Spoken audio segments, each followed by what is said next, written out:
Yo, what's up mga kasnicks? Today is the day. Kuha tayo ng 4 pairs na Kobe 8 What the.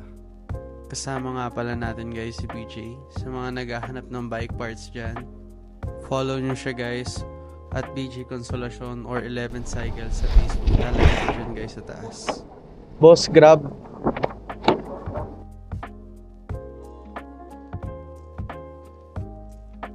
Medyo malapit na tayo guys.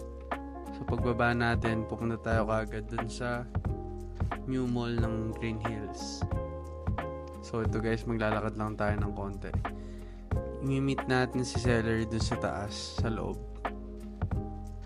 Sa mga nagtatanong kung magkano to guys, starting price niya guys, $15,995, depende sa size. Hello sir, good evening po. Evening. Video po. Jacob po. Sa mga bibili guys ng mga sneakers or basketball shoes, always yung i-double check yung mga sapatos kung tama ba yung size or kung may mga damage.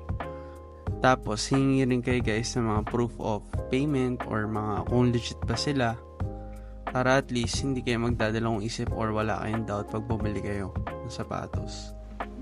Guys, ang available sizes natin size 8.5 hanggang 10.5 men's. Yan ang hingi tayo ng resibo guys. Ito na, receive na. Receive na. Sir, thank you so much sir ah. Thank you. Nice deal po. Susunod po ulit. Sige po, sir. Po, pagka meron po ulit. Thank you sir ah. Done deal guys. Thank you guys for watching. Ako nga pala si CJ, isang sticker reseller. On to the next flip. Kita kits.